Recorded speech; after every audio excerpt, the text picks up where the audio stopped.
माझं नाव भाग्यश्री मगर आहे. Guanine and thiamine complemented है. इंस्टेंट कॉम्प्लिमेंटेड है. इंस्टेंट में थायमिन है. विथ ईस्टिन में एडिटेड होगा. प्रत्येक स्टेन का 5' 3' एंड है. प्रत्येक स्टेन में कैसा रेप्लिकेशन होता है. डबल हेलिकल चेक करना होता है. एक हेलिकल नाम का एंजाइम कहा जाता है. डीएनए के कॉम्प्लिमेंटेड बेसेस को दोनों को उपस्थित हाइड्रोजन बॉन्ड को तोड़ता है. डीएनए को दो सिंगल होने के वाई आकार की आकृति बनती है जिसे रेप्लिकेशन जिसे कि फुर्क कहा जाता है. डीएनए के नए रिस्टेंट बनाने के लिए दोनों अलग अलग रेप्रेट के रूप में कार्य करें. एक इंस्टेंट 3 से 5 डायरेक्शन होता है. रेप्लिकेशन फुर्क की इस स्टैंड को रेजिस्टेंट स्टैंड कहा जाता है. दूसऱ्या स्टैंडला लैगिंग कहा जाता है. दोनों स्टैंड का अलग अलग स्वरूप रेप्लिकेशन की प्रोसेस अलग अलग होती है. पहले बात करते हैं लीडिंग स्टैंड की. प्राइमेट नाम के एंजाइम शुरुआत करता है.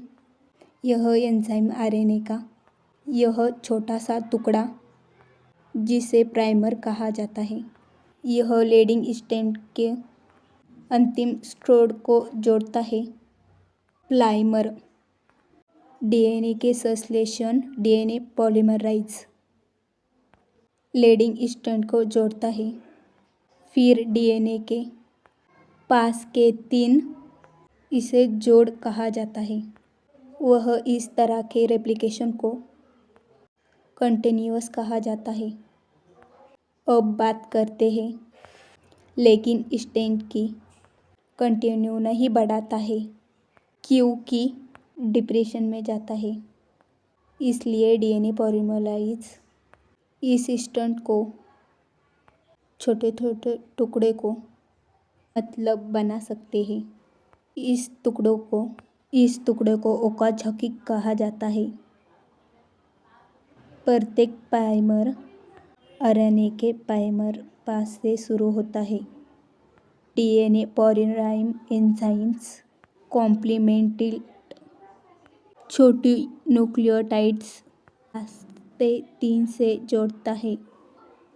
नेक्स्ट प्राइमर के इसके बाद ओकाज़की फ्रैगमेंट्स बना जाता है और प्रोसेस को इस प्रकार के डिसकंटिन्यू कहा जाता है क्योंकि ओकाज़की फ्रैगमेंट बाद में जॉइंट करने की आवश्यकता होती है. एक बार सभी बेसेस का मिलान हो जाता है जैसे एडेनिन थायमिन साइटोसिन के साथ थायमिन सब एक इंजन जैसे न्यूक्लियस कहा जाता है. जब प्राइमर को हटा जाता है हटाने बाद फिर से कॉम्प्लिमेंटेड न्यूक्लियोटाइड भर दिया जाता है.